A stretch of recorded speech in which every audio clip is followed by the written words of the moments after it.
For my input today, I'd like to make three broad statements, perhaps three conceptual hooks, if you want to use that language.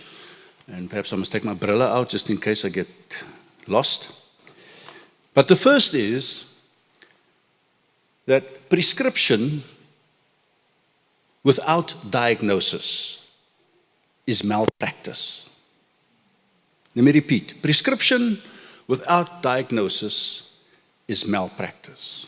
And if you're talking about the manifestos, which is kind of a prescription, if you will, without proper diagnosis, you qualify to be struck off the roll. It's a very, very serious matter. And Derek was careful to point out that we need to be sober when we look at processes in the same way that Schweller did. So, what is the prescription that people are wanting you to buy into? And my suggestion is get a second opinion. Get a second opinion. It's a good practice. Don't believe everything that you are told. The second, so that's the first conceptual look, and if we have time, we can come back and unpack it. The second is that in South Africa, I want to redefine the term social compact. My definition of social compact is what is the agreement that we have reached amongst each other as to how we will live together? The short answer is we agreed we would live in a thing and a system called democracy, where it's a one person, one vote in a unified South Africa. Very simple. Those are the rules. That's the agreement that we've made with each other through our leaders, through CODESA and other things. So the question is, what is the greatest risk to that vision, that ideal? And here's my second expression. You might call it my Rubenism if you want to, but this is how I express myself. So the greatest risk, in my view, to democracy is that we have too many people with too little to lose. We have too many people with too little to lose. You've got to have, in business language, you've got to have skin in the game if you want to do a good business deal. You can't be an innocent or passive bystander. You must know if I don't get involved here, I'm going to either lose or I'm going to win. There's got to be some skin in the game. And right there, I think, is the first disconnect. What does democracy presuppose? It presupposes that the citizens of the country are its shareholders. I want to use business language because I want to demonstrate the disconnect. If you're a shareholder, you understand that you're expecting dividends. You're expecting a return on your investment. And so what shareholders do is that they appoint a team of executives to run the business, to run the company. And in this instance, given the analogy, every 5 years, you get an opportunity to assess and then to either change your board of directors or to confirm that they've done a good job and they must carry on ruling the country, or in this instance, the company. Well, using that analogy, the current board of directors, also known as the African National Congress, have done enormously well because they've been elected back into office consistently over a period of 25 years for their performance. And you can't fault that. And those are just the facts. And Bram's already getting uncomfortable in his chair. Well, Bram, you can't argue against me because those are the rules of the game. You get to use your ballot and not the bullet, which is the title of my book that you refer to, every 5 years. It's 5 or 4, 5 now. To choose a board of directors based on their performance. This time around, I think the board of directors should be a little nervous because their lack of performance is now quite public. And I speak from a municipality point of view. We were summoned as mayors, we were summoned by the Minister of Water Affairs to a conference in Johannesburg in January this year. And he lambasted us in front of everybody, told us to get up, stand up, talk about being on the red carpet. And why? What is the context? Well, the context is that more than 70% of the municipalities are not providing water of a good quality to the citizens of the country. Let me just let that sink in for a minute. Now, it's particularly relevant for me in the area where I'm the mayor. We're dependent on borehole water.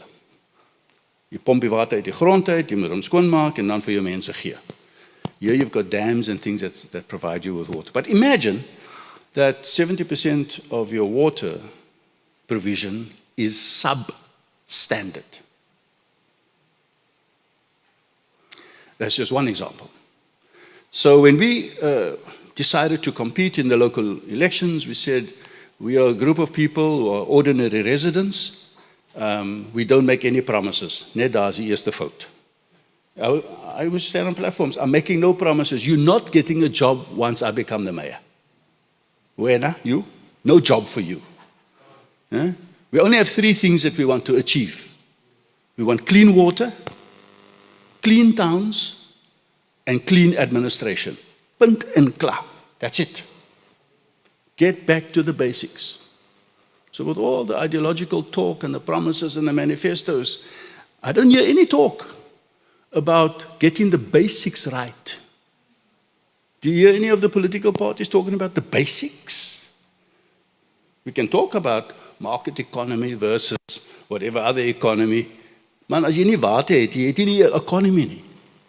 We already don't have, well, let's not talk about that other word called L. You know, we have difficult words in our body corporate. There's the N word, the C word, now it's the L word, load shedding. We don't talk load shedding. It's a disgrace. But we have become so accustomed to load shedding, like that frog syndrome, where you drown in your own mess because you don't realize that the environment in which you are finding yourself, is changing and is toxic. So that's the second one. Look. Too many people with too little to lose. In other words, we need to build that middle section of society so they have skin in the game. Then the third comment, and with this I'm going to close, you get the government you deserve. Let me repeat it. You get the government you deserve. That's the name of this game. If you don't vote, don't tell me that you don't take responsibility for the outcome. Not voting or abstaining is a vote. And we're talking to church people here in the main. And so you have not just a spiritual responsibility, but a civic responsibility to exercise your vote. And I want to be, since it's church, Bram, I can take a little bit of liberties and say to you that if you don't vote, don't tell me that you're not happy with the government that's in power, because you have a chance to change it. That's number one. Number two, don't even try to justify to disengage as in what I'm not going to be involved. You will suffer like everyone else if you have a bad government in power, because you had a chance to change it. So that's not an excuse. The challenge that we have is what I mentioned when I started.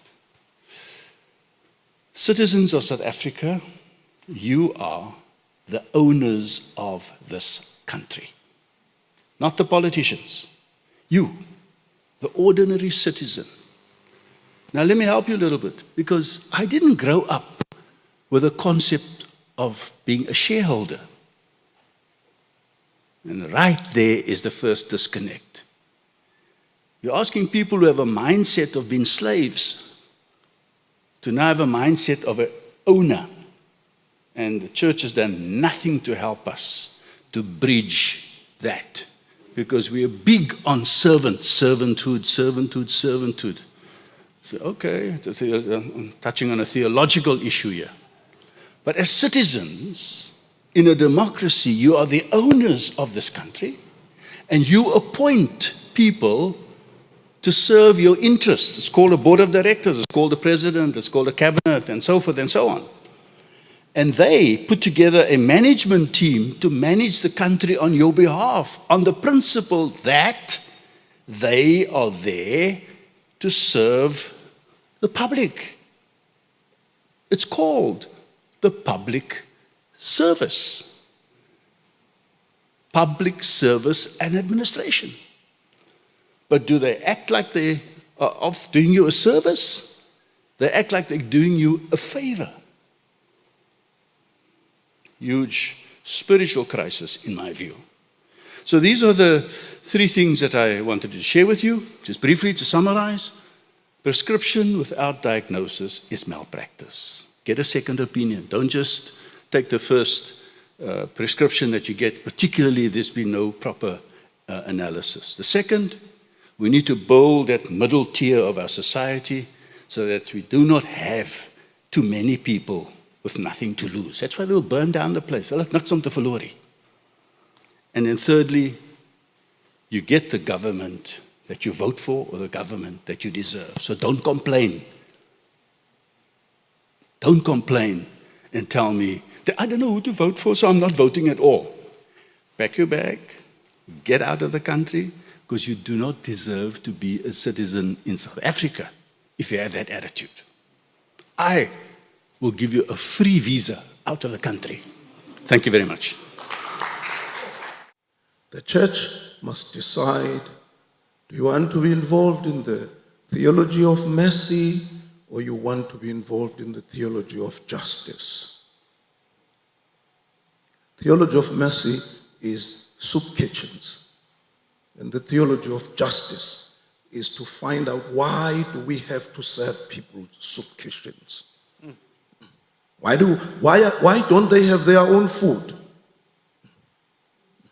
And the church is busy with the theology of mercy. And it believes it's doing something. I'm not suggesting it's not something. Yes, it is. But if that's the end of it, if that's your destination, you're doing nothing. You're doing nothing. You still need to think, how do I move to the theology of justice? Where I'm going to ask the question, if there are people sleeping in the street, I don't just organize a bed for them. I organize a bed and I ask, why are there people sleeping in the street? Who's responsible for this?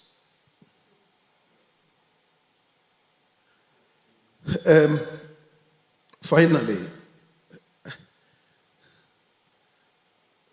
the former president, in fact, the biggest problem amongst the many problems of this country is that the presidency has been vacant since 2008. The presidency has been vacant. Ever since Thabo Mbeki left the presidency, all of the other people who got there, they don't understand what it means to be a president of a country. They just don't. They're incapable. They are just as good as a chief of a small clan somewhere, but not, they don't have the ability to become president of the country. So we have a presidency that has been vacant. That's why we are in this crisis. That's why we're in this mess. It's because the presidency has been vacant. In 2006, in Johannesburg, when Mvume Dandala was appointed as the General Secretary of the All Africa Conference of Churches, he was going to Nairobi and he was inducted. I fortunately had the pleasure of attending, and President Mbeki was there as a friend, and he was asked to speak.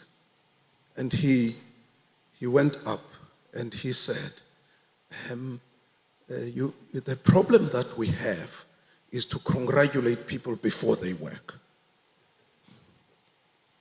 I'm not going to congratulate Bishop Dandala. I'm just going to tell him, in 5 years' time, we're going to come back here and say congratulations after you have worked. And he said, if if Dandala was ready, a secretary of the All Conference of Churches, I would ask him to accompany myself, Minister Lekota, and another minister. He said, because this evening at 12 midnight, we're going to Liberia.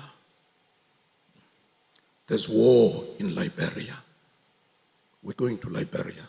I would have asked him to join us. And he said, do you know what people are saying to me? They are saying, President, don't go to Liberia, it's dangerous. Don't go. And he said, and that's one of the days where I really loved this man. And he said, I have to go to Liberia because there are people who live in Liberia. And those people must live without war. Someone has to go to Liberia, and I'm going.